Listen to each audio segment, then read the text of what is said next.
Hey guys, what's up? My name is Bytes Byte, and welcome to Game 1 of MMA versus Bomber.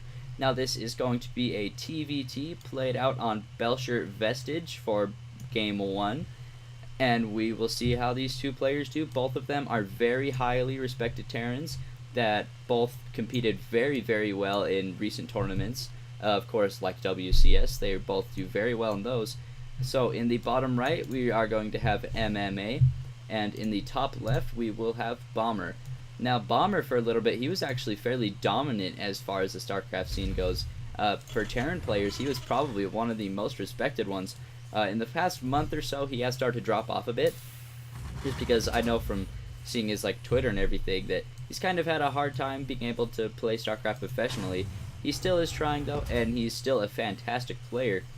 MMA, I honestly don't know quite as much about. I've seen him play from time to time, and obviously he's a very fantastic Terran player.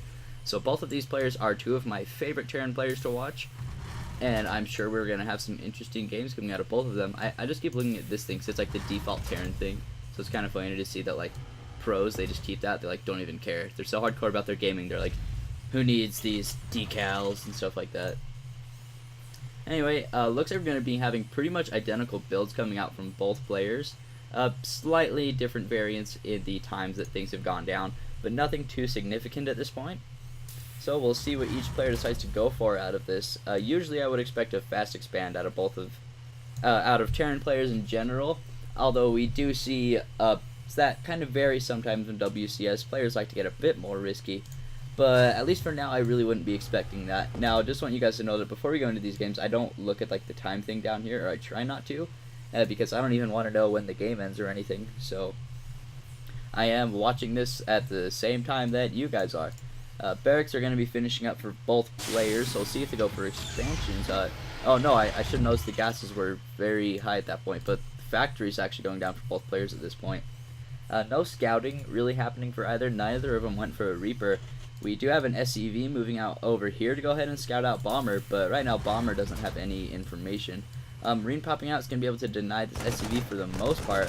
SCV is going to see the factory going down, so he knows there's not a fast expansion going down for Bomber. The thing is that Bomber at this point does not know exactly what MMA has gone for, so we'll see how that plays out for both players. We should start to see pretty soon how MMA is going to react to the information he got from that scouting, and also just what exactly Bomber goes for, since he really doesn't have any information about his opponent. That means he's either going to play super defensive, or he's just going to go for some sort of early rush or cheese of some sort. Starports coming down for both players, and with the factories going down on the starports, I would expect a switch coming out from here. Now, since MMA got the scouting out and he saw the factory going down, I would assume that he would be the one going for the Raven in this situation. More often than not, you get one player going for a Raven and one player going for a Banshee, or sometimes both go for Raven, sometimes both go for Banshees. It's really never straight up, but anyway, we should see pretty soon that both decide to go for. Both of them going to be landing right now. We'll see MMA. He's going to go ahead and start up that Banshee, and nothing started for Bomber yet. Usually you want to start it right as you get it. Oh, Raven actually coming out from Bomber, so the opposite of what I expected to happen. They actually went for, MMA went for the Banshee, and Bomber went for the Raven. Now, I'm assuming that the reason MMA went for the Banshee is because he saw that, he expected that Bomber was also going to go for a Banshee, so he probably thought he could go get damage done, and then he would be expecting the Banshee to come, and then he could probably try to defend it. But we'll see how well how that's actually going to play out, because with the Raven coming in here and the Marine count that Bomber has, he should be able to deny that Banshee with relative ease. Command Center coming down for MMA. It looks like the one from Bomber did come out a bit sooner, so I'm really favoring Bomber at this point if he just stays in defense for a bit.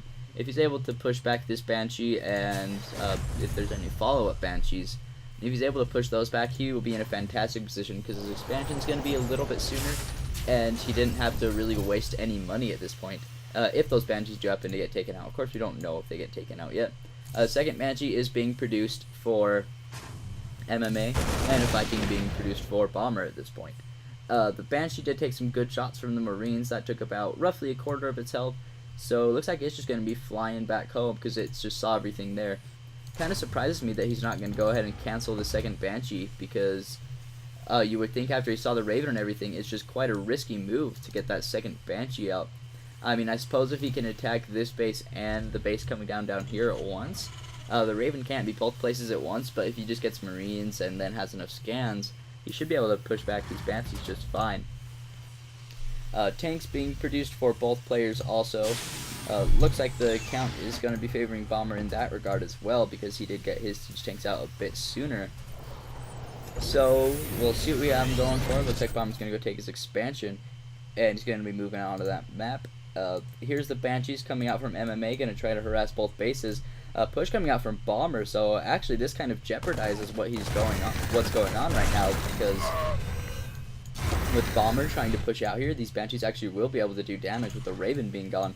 I really don't think that's a good decision for him to move out, just because now that Raven's not going to be there, and these Banshees just have free roam of this whole area at this point. Only 2 Marines here to defend against these, so we'll see how that goes. At this point, it looks like this is going to be mostly an all-in push from Bomber if he can't defend these Banshees. If we check the unit's loss tab, we'll be able to see just how many SCVs they're losing. So far, that count is up to 8, 10, and they're going along at a good pace back at Bomber's home, so we got to see how this push goes for him exactly. There's actually a third Banshee here. If that can kill off some siege tanks, that's going to be huge. We got to see that Raven. Oh my gosh, the Raven and the Viking are actually moving over. They're being drawn away by the command center. That's going to bring in room for the Banshee to go kill these siege tanks. Bomber's got to react right now and go kill those. If these Marines get a hold of the Raven, oh, losing that Raven Bomber. Oh, Bomber's actually in a very... Oh, yep, he just went ahead and GG'd. Lots and lots of mistakes right there from Bomber. Losing that Raven was probably the biggest one. If he was able to defend those tanks, he still would have been able to continue this push. But by losing those tanks and all the SCVs back at home, you could just see if in the unit's loss tab, he was behind. Whether or not he should have GG'd, I'd have to say he wasn't quite in a position where he was guaranteed to lose, but he was definitely behind. Not sure how much I agree with really any of the decisions Bomber made this game. But anyway, that's all for Game 1, I suppose. I'll be jumping into Game 2 and recording that directly after this game. So I will see you guys for Game 2, and hope you enjoyed seeing these two players just kind of maul each other in this one. See you later.